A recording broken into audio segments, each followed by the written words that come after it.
अस्सलाम वालेकुम। आज हम बात करेंगे शुगर के ऊपर। ठीक है, आज कंप्लीट मैं आपको बताऊंगा कि बेसिकली शुगर क्या है, किस वजूहात की वजह से होती है, शुगर के अलामात क्या आती हैं, शुगर से बचा कैसे जा सकता है, शुगर की वजह से मसाइल क्या क्या आ सकते हैं। इसके अलावा शुगर की हिस्ट्री के बारे में हम थोड़ा सा जानेंगे कि ये शुगर कितनी पुरानी बीमारी है। ठीक है, ये इसके शुगर जो है वो कब इंसान जो है ना, शुगर की वजह से जो मसाइल आते हैं उनसे इंसान कैसे बच सकता है। तो तकरीबन तमाम बातें जो कि आपको जानने की ज़रूरत है वो मैं कंप्लीट समझाऊँगा और बताऊँगा। अगर आप वो सिर्फ वो बात जानना चाहते हैं कि जो भी अलामतें हैं या फिर बचा कैसे जा सकता है, तो आपको साइड पे सेक्शन मिल जाएंगे। आप जो है टाइमलाइन जाके तो आप जाके डिस्क्रिप्शन से निकाल सकते हैं। ठीक है, लेकिन मैं आपसे गुजारिश करूंगा कि आप पूरी वीडियो देखें ताकि आपको अंदाज़ा हो कि ये शुगर बीमारी क्या है, कब स्टार्ट हुई और इसकी क्या क्या हो सकता है।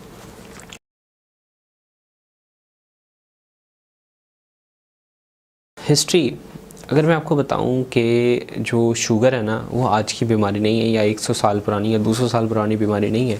शुगर का जो पहला डॉक्यूमेंटेड केस है ना वो तकरीबन जो अगर मैं एग्जैक्ट डेट बताऊं तो आपको तकरीबन 1552 बिफोर क्राइस्ट यानी 1552 बीसी के अंदर रिपोर्ट हुआ था।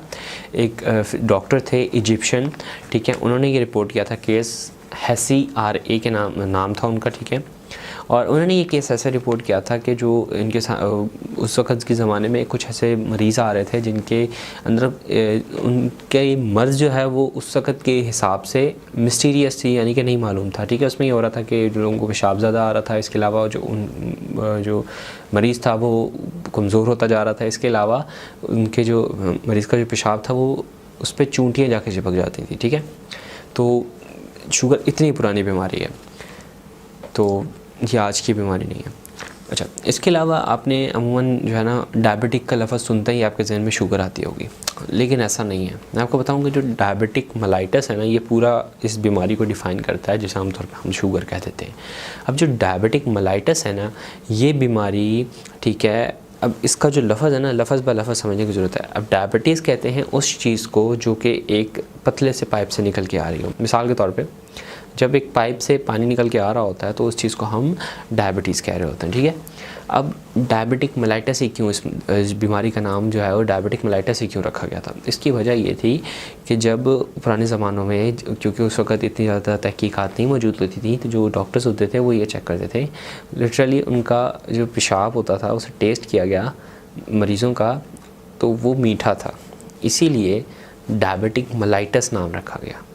डायबिटिक कहते हैं उस चीज़ को जो किसी पतली चीज़ से निकल के आ रही हो, यानी कि पेशाब। ठीक है, और मेलाइटस यानी कि मीठा। तो जो आमतौर पर हम शुगर कह रहे होते हैं तो डायबिटिक मेलाइटस है, और इसकी हिस्ट्री इतनी पुरानी है, ये आज की बीमारी नहीं है। इसके अलावा एक बीमारी जो डायबिटिक मेलाइटस हम कह देते हैं, लेकिन इसी तरह की एक और बीमारी भी है, डायबिटिक इंसिपिडस।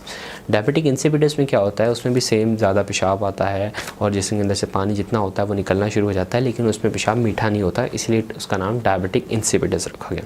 ठीक है, तो अब आप ज़ुबान में जब हम कह देते हैं डायबिटीज़ है तो हम लोग डायबिटिक मेलाइटस की बात कर रहे होते हैं, जो कि मीठे पेशाब यानी कि जो डायबिटीज़ यानी कि जो आम ज़ुबान में हम अब इस वक्त शुगर के तौर पे जानते हैं। ठीक है, अब शुगर का टेस्ट पेशाब टेस्ट करके नहीं किया जाता, अब मुख्तलिफ जो है ना साइंस ने तरक्की कर ली है, अब मुख्तलिफ किस्म की चीज़ें मौजूद हैं तो हम उसे करते हैं। ठीक है, और डायबिटिक इंसिपिडस जो है वो डिफरेंट एक बीमारी है, उसके बारे में फिर कभी बात करेंगे, वो थोड़ी सी एक सेपरेट बात हो जाएगी। अच्छा, आगे चलते हैं।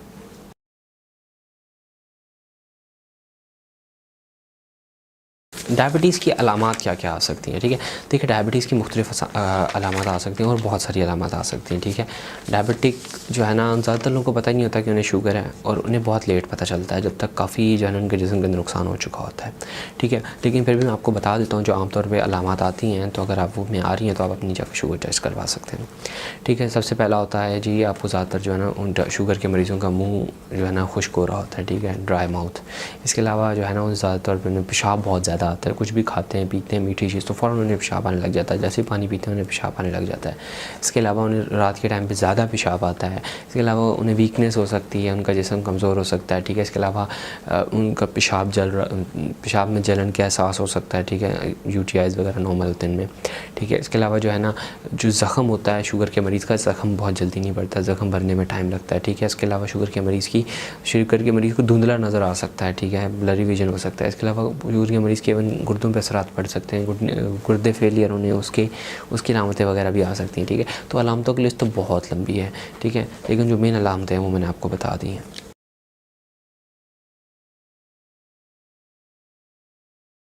अब बात करते हैं कि बेसिकली शुगर क्या है, करती क्या है। लाइक शुगर हमने लगाया भाई, ये है क्या चीज़। ठीक है, देखिए जब हम खाना खाते हैं तो हमारे जिस्म के अंदर वो खाना जाके बुनियादी तौर पे 3 चीज़ों में टूट जाता है। ठीक है, कार्बोहाइड्रेट्स, फैट एंड प्रोटीन। ठीक है, अब इसमें जो फैट और प्रोटीन है ना, ये हमारे जिस्म को बनाने के काम आते हैं। यूँ समझा जाए कि ये ब्लाक बजरी वगैरह है। ठीक है, और जो शुगर है ना, यानी कि जो कार्बोहाइड्रेट्स हैं, जिसे आम ज़ुबान में शुगर कह देते हैं, ये बेसिकली हमारे जिस्म में इसकी अहमियत ऐसे ही है जैसे कि गाड़ी के अंदर पेट्रोल की होती है। अगर गाड़ी में पेट्रोल जाएगा तो उसका इंजन स्टार्ट होगा, वरना वो गाड़ी नहीं चलेगी। बिल्कुल इसी तरह अगर हमारे जिस्म के अंदर शुगर नहीं होगी तो हमारा जिस्म ताकत नहीं ले पाएगा। हमारा जिस्म जो बुनियादी तौर पे ताकत ले रहा होता है ना, वो शुगर से लेता है। ठीक है, तो अगर तो शुगर का लेवल बहुत ज़्यादा लो हो गया है, ठीक है, तो इसका असर भी जिस्म के ऊपर बिल्कुल ऐसा भी होगा जैसा कि अगर गाड़ी के अंदर पेट्रोल जाना बंद हो जाए तो गाड़ी का इंजन बंद हो जाता है। बिल्कुल इसी तरह अगर शुगर जिस्म के अंदर कम हो जाए तो फ़ौरन ठंडे पसीने आने लग जाएंगे और हमारा जिस्म जो है ना काम छोड़ देगा और अल्टीमेटली हमारी डेथ हो जाती है, और बहुत जल्दी होती है। ठीक है, लेकिन अगर शुगर हाई हो तो इसका असर भी हमारे जिस्म पे बिल्कुल ऐसा ही है जैसा कि गाड़ी के अंदर अगर पेट्रोल ओवरफ्लो हो रहा हो तो ऐसा होता है, गाड़ी हल्का हल्का मिसिंग करती है और एक टाइम के बाद आपको गाड़ी को नुकसान हो रहा होता है। जब शुगर हाई रहती है ना तो हमारे जिस्म के अंदर ही बिल्कुल इसी किस्म की जो है ना प्रॉब्लम्स आ रही होती हैं, जिससे अंदर ही अंदर से ख़राब हो रहा होता है लेकिन हमें पता नहीं चल रहा होता। लेकिन अगर शुगर लो हो जाए तो हमें फ़ौरन पता चल जाता है, हमें घंटों के अंदर पता चल जाता है कि भाई हमारी शुगर लो है, हमारे साथ कुछ ना कुछ हो गया है। ठीक है, तो जिस्म को फ़ौरन पता चल जाता है। अच्छा जी, ये तो बात हो गई थोड़ी सी इसके ऊपर कि शुगर है बेसिकली है क्या चीज़। अच्छा, अब समझने की बात तो ये है कि जो शुगर है ना जिस्म के अंदर और खून के अंदर अलग अलग है। ठीक है, यूँ समझने की कोशिश करें। जब हम खाना खाते हैं तो खाना खाने के बाद जब 3 चीज़ों में जिस्म के अंदर खाने के अज्जा टूट जाते हैं, जो कार्बोहाइड्रेट है जैसे हम शुगर कहते हैं, ठीक है, ये जब खून के अंदर जाती है तो खून के अंदर जाने के बाद ये पूरे जिस्म के अंदर घूमता है खून। ठीक है, तो पूरा जिस्म जो अपनी ताकत के लिए जितनी उसको कार्बोहाइड्रेट या शुगर चाहिए होती है वो चूस लेता है। ठीक है, यानी कि यूँ समझें कि जो खून है हमारा वो हमारे जिस्म के अंदर सड़कों की अहमियत रखता है, लेकिन जो हमारा जिस्म है वो बुनियादी तौर पे घर है। ठीक है, तो यूँ समझने की कोशिश करें। ठीक है, जो खून है और जिस्म है, ठीक है, अगर शुगर खून के अंदर मौजूद है तो लाजमी नहीं है कि वो जिस्म के अंदर गई हो। ठीक है, जिस्म के अंदर जाने के लिए जो शुगर होती है उसे एक दरवाज़े से होकर गुजरना पड़ता है। ठीक है, ग्लूकोज के गेट्स होते हैं। ठीक है, हमारा जिस्म भी हर चीज़ को जिस्म के जो है ना वो जज़ब नहीं होने देता। तो खून से जब शुगर जिस्म के अंदर आती है तो वो एक दरवाज़े से होकर आती है, उस दरवाज़े के ऊपर एक ताला लगा होता है, उस ताले की चाबी होती है इंसुलिन। अब यूँ समझें कि जब खाना खाया हमने, हमारे जिस्म के अंदर जो शुगर, हमारे खून के अंदर जो शुगर थी वो हाई हो गई। अब हाई शुगर हमारे जिस्म के लिए नुकसानदेह है। तो होता क्या है कि हमारे जिस्म के अंदर एक लबलबा होता है जिसे पैनक्रियास कहते हैं, उसके अंदर बीटा सेल्स होते हैं। ठीक है, वो बीटा सेल्स क्या करते हैं, इंसुलिन निकालते हैं।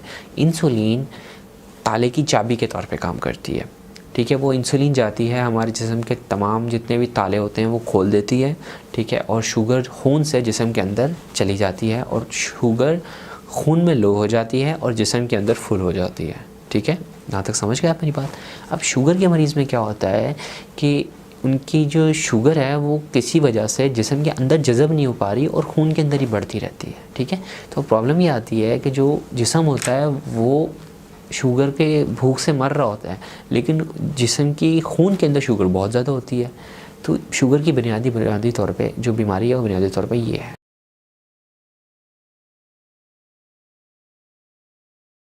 तो शुगर की मुख्तलिफ़ अक़साम हो सकती हैं। ठीक है, शुगर की अगर आप डिफरेंट रिसोर्सेज यूज़ करेंगे, डिफरेंट मेडिकल इंस्टीट्यूशंस डिफरेंट कहते हैं। ठीक है, डिफरेंट डॉक्टर्स उसको डिफरेंटली सोच रहे होते हैं, डिफरेंट ऑर्गेनाइजेशंस उसे डिफरेंट मेडिकल की सोच रही होती है। तो आप इन झंझट में मत पड़ें।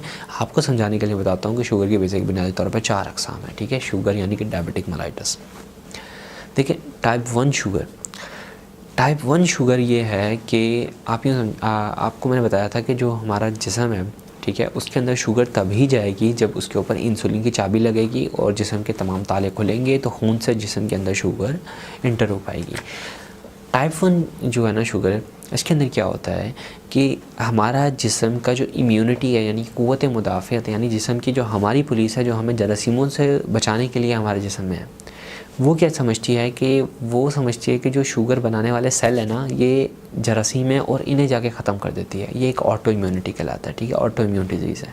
इसमें क्या होता है कि जो इंसान के जिस्म के अंदर सेल्स मौजूद हैं बीटा वाले, जिन्होंने इंसुलिन बनानी थी, उसको हमारे जिस्म ने खुद ही तबाह कर दिया।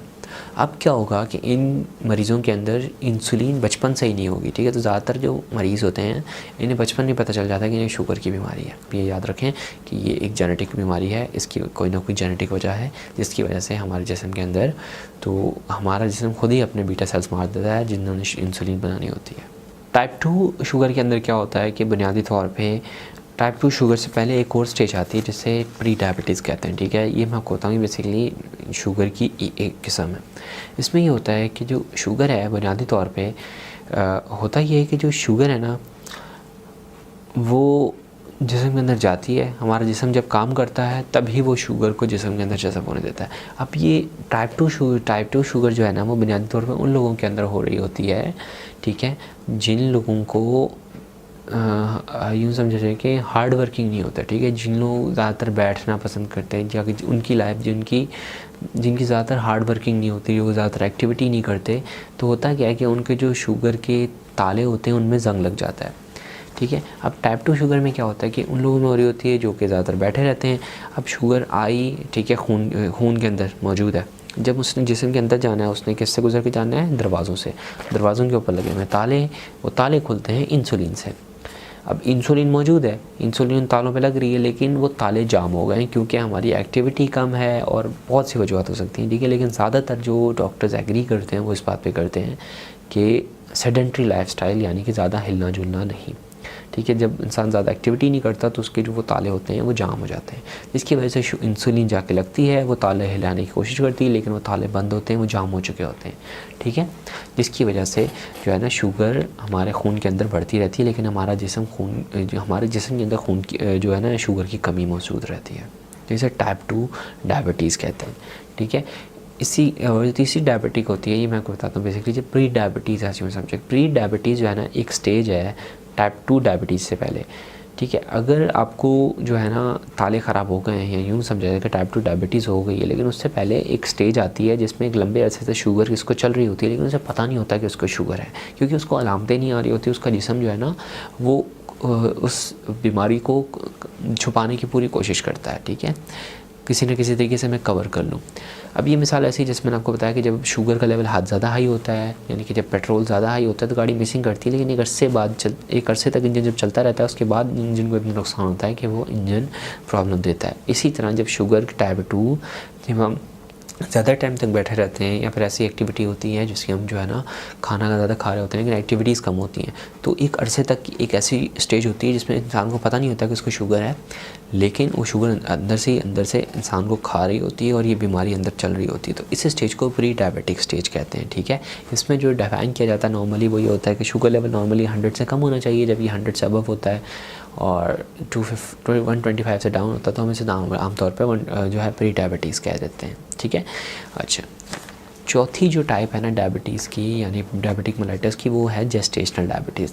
जो प्रेग्नेंट औरत होती है या जो हामला खातून होती है उसके अंदर कुदरती जो है ना एक यूँ समझा जाए केमिकल निकलता है बच्चा जब माँ के पेट के अंदर होता है, जिसकी वजह से माँ को शुगर होने के चांसेस बढ़ जाते हैं, और कुछ लोगों को शुगर हो जाती है प्रेगनेंसी के दौरान, जिसकी वजह से बहुत से लोगों के बच्चों भी ज़ाया हो जाते हैं। इवन मैंने खुद एक पर्सनली केस ऐसा डील किया है जिसके बच्चे की डेथ माँ के पेट के अंदर हो गई थी, वो कोमा में चली गई थी, तो थैंक्स लॉट के वो रिकवर कर गई थी।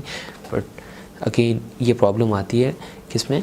प्रेगनेंसी के अंदर, ठीक है। इसी वजह से देखा होगा वो प्रेगनेंसी जो कि हॉस्पिटल में बुक कर प्रेगनेंसी केसेस होते हैं, उनकी 3rd ट्राइमेस्टर के अंदर बाकायदा तौर पे OGTT टेस्ट के ज़रिए जो है ना वो स्क्रीनिंग की जाती है कि माँ को कहीं शुगर तो नहीं है या शुगर के असरात वगैरह तो नहीं आ रहे।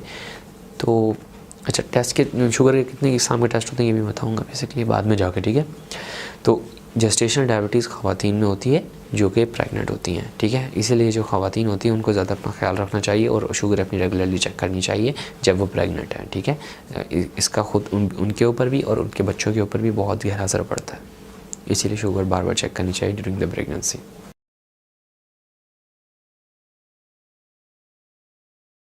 तो पहली एग्ज़ाम की जो ट्रीटमेंट हम आमतौर पर इस्तेमाल कर रहे होते हैं वो होती है लाइफस्टाइल मॉडिफिकेशन। लाइफस्टाइल मॉडिफिकेशन जो है ना वो यूँ समझें कि हम शुगर के मरीज़ को कहते हैं भाई ये चीज़ें नहीं खानी है, इसमें ज़्यादा शुगर है, ये चीज़ें खानी है, इसमें कम शुगर है, इससे आपको ताकत मिलेगी, इससे आपको नुकसान होगा। ठीक है, आपने इतने टाइम खाना खाना है, उसके खाने की टाइमिंग हम फिक्स कर देते हैं, उसको बताते हैं कि कितना खाना है। ठीक है, एक्सरसाइज का उसको बताते हैं मरीज़ को। ये तमाम चीज़ें जो होती हैं ये आती हैं लाइफस्टाइल मॉडिफिकेशन के अंदर। इसके बाद जो ट्रीटमेंट्स जो इस्तेमाल हो रही होती हैं शुगर के अंदर वो होती हैं ओरल हाइपोग्लाइसेमिक ड्रग्स। इसमें क्या होता है कि हम नॉर्मली आमतौर पे कोई ना कोई किस्म की बहुत सारी दवाइयाँ हैं जो कि शुगर को कम करने में काम आती हैं, तो हम वो दवाइयाँ दे रहे होते हैं जो कि हम टैबलेट के फॉर्म में देते हैं और मरीज़ जो है टैबलेट के फॉर्म में दवाइयाँ खाता है। ठीक है, ये आमतौर पर 2 या 3 बार दिन में दी जाती हैं। फिर आती है इंसुलिन। ठीक है, देखिए इंसुलिन हम उस वक्त देते हैं जब मरीज़ जो है ना तकरीबन उसका बाकी तमाम ट्रीटमेंट्स पूरे फेल हो चुके होते हैं। ठीक है, जो टाइप 1 डायबिटिक वाले पेशेंट्स होते हैं उनमें हमें इंसुलिन बचपन से ही देनी पड़ती है, क्योंकि मैंने आपको बताया कि उनके अंदर तो इंसुलिन बनती ही नहीं है, क्योंकि इंसानी जिस्म ने वो सेल ही तबाह कर दी जिन्होंने इंसुलिन बनानी थी। लेकिन जो टाइप 2 डायबिटीज़ वाले पेशेंट होते हैं या फिर जो प्रेगनेंट वाले ख़वातीन वाले पेशेंट्स होते हैं उनको जो है ना इंसुलिन एंड स्टेजेस में दी जाती है। ठीक है, टाइप 2 वाले जो होते हैं ना जो ज़्यादातर बैठे रहते हैं और उनको होती है शुगर, वो ये होता है कि बुनियादी तौर पर कि पहले वो टैबलेट्स खाते रहते हैं, लेकिन होता ही है कि ज़्यादातर लोग टैबलेट्स नहीं खाते और आमतौर पे आपने सुना होगा भाई मुझे शुगर है मैं तो नहीं खा रहा दवाई। ठीक है, मुझे शुगर है मैं तो नहीं दवाई खा रहा, मैं ठीक हूँ आपके सामने। लेकिन आहिस्ता आहिस्ता उनका जिस्म अंदर से तबाह होता रहता है और एकदम से जब बिल्कुल बैठ जाता है उनका जिस्म, तो फिर हमें फ़ौरन उन्हें इंसुलिन पे लाना होता है, वरना उनका जिस्म किसी चीज़ पे काम नहीं कर रहा होता। ठीक है, तो अब वो पहले अगर जो शख्स स्टार्टिंग से डॉक्टर की बात सुन ले, एक्सरसाइज स्टार्ट कर दे, टैबलेट्स वगैरह स्टार्ट कर दे, तो उसे जो है ना इंसुलिन के टीकों पे थोड़ा सा बच जाता है। ठीक है, तो बेसिकली अगर वो हमारे डॉक्टर की बात सुने और दवाइयाँ अपनी टाइम पर ले, एक्सरसाइजेज अपनी जो है टाइम पर करे, और इसके अलावा सुबह के जो इस टाइम से खाना खाने का कहा गया है परहेज़ करे, तो ये तमाम चीज़ें करे, तो वो आमतौर पर जो टाइप 2 डायबिटीज़ के मरीज़ के पेशेंट्स होते हैं वो इंसुलिन पे आने से बच जाते हैं। लेकिन अगर वो नहीं सुनते तो होता क्या है, वो उन्हें फिर इंसुलिन के ऊपर जो है इंसुलिन के टीकों पर लाना पड़ता है। ठीक है, ये हमारी मजबूरी बन जाती है।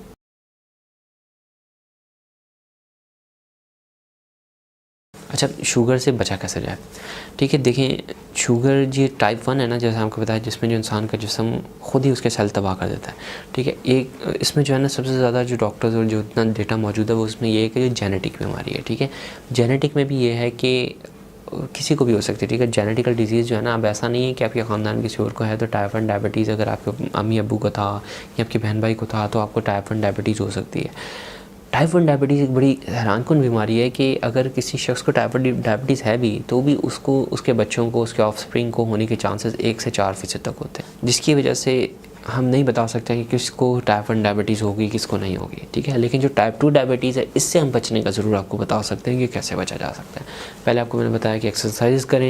एक्सरसाइज करने का शुगर से बचने के लिए एक्सरसाइज करने का जो तरीका है वो मैंने पूरा अच्छे से समझाया हुआ है साइंटिफिक डेटा के साथ। वो आपको कार्ड में या फिर वीडियो के एंड में डिस्क्रिप्शन में मिल जाएगा, आप वहाँ से जाके वो ज़रूर देखिए क्योंकि एक्सरसाइज कैसे करनी है, किससे आप 60% तक शुगर होने से बच सकते हैं। ठीक है, और उसके अलावा जो टाइप 2 डायबिटीज़ वाले मरीज़ होते हैं इनके अंदर ख़ानदानी बड़ी, अगर आपके अम्मा अब्बा को है, आपके बहन भाई को है, तो बहुत ज़्यादा चांसेस है कि आपको भी हो सकता है।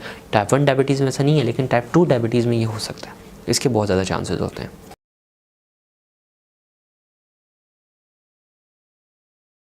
अच्छा, कॉम्प्लिकेशंस क्या क्या आ सकती हैं? ठीक है, कि क्या क्या मसाइल आ सकते हैं शुगर की वजह से। देखिए भाई, आपको बताऊँ कि 4 बड़े मसले आते हैं शुगर की वजह से। ठीक है, पहला तो ये होता है कि जो शुगर है वो गुर्दों में बहुत असर डालती है। ठीक है, इसी वजह से जो आपके मरीज़ होता है शुगर का उसके मुहन गुर्दे जो है ना गुर्दों को चेकिंग हो रही होती है। ठीक है, उसका पेशाब का टेस्ट बार बार किया जा रहा होता है। ठीक है, शुगर जो है गुर्दों में बहुत असर डालती है, अगर शुगर को कंट्रोल में नहीं रखा जाएगा तो ये मसाइल जो हैं वो आ सकते हैं। ठीक है, उनमें से किडनी फेलियर भी हो सकता है। इसके अलावा जो है ना ब्लड प्रेशर शुगर बहुत करवाती है। ठीक है, ब्लड प्रेशर और शुगर यूँ समझे कि 2 उंगलियाँ। ठीक है, अगर शुगर है तो ब्लड प्रेशर हो जाएगा, अगर ब्लड प्रेशर है तो बहुत से लोगों को शुगर हो जाती है। ठीक है, तो ये बीमारियाँ बड़ी क्लोज हैं। इसके अलावा ये है कि आँखों के ऊपर बड़े असरात पड़ते हैं। आँखों का जो पर्दा होता है वो अमूमन शुगर की वजह से ख़राब हो जाता है। ठीक है, तो इस चीज़ के लिए जो है ना 3 महीने बाद अमूमन जो आपने देखा होगा शुगर के मरीज़ होते हैं 3 या 4 महीने के बाद उनकी आँखों का टेस्ट होता रहता है। इसके अलावा एक और बड़ी जो प्रॉब्लम होती है इसकी वजह से ज़्यादा लोगों को वो ये होता है कि जो शुगर की वजह से जो उनके ज़ख्म होते हैं वो जल्दी भरते नहीं हैं। ठीक है। अब ज़ख्म ना जल्दी भरने की वजह से क्या होता है कि बहुत से लोगों को आपने सुना होगा कि छोटा सा पाँव पे चोट लगी थी, वो बढ़ते पाँव काटने की नौबत आ जाती है। ठीक है। और इन तमाम चीज़ों से बच सकते हैं अगर आपकी शुगर कंट्रोल में हो, आप डॉक्टर की पूरी बात सुने, अपने आप डॉक्टर जो है आपको जैसा कह रहा है वैसे करें, अपनी शुगर अपनी कंट्रोल में रखेंगे तो तमाम मसाइल से आप बच सकते हैं। ठीक है। ऐसा नहीं है कि इससे बचा नहीं जा सकता, इसे आप जिस हद तक हो सकता है आप डिले कर सकते हैं।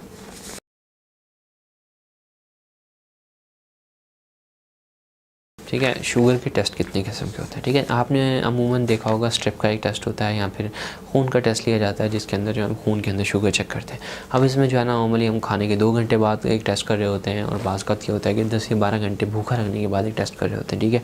अब ये दोनों टेस्ट खून के ऊपर हो रहे होते हैं। ये बाजू का जो है वो आप स्ट्रिप से ज़रिए भी करते हैं कि आप छोटा सा प्रिक करके खून का छोटा सा कतरा लेके उससे भी करते हैं। इसके अलावा बाकायदा तौर पर खून जिस्म से निकाल के इंजेक्शन के ज़रिए उससे भी करते हैं।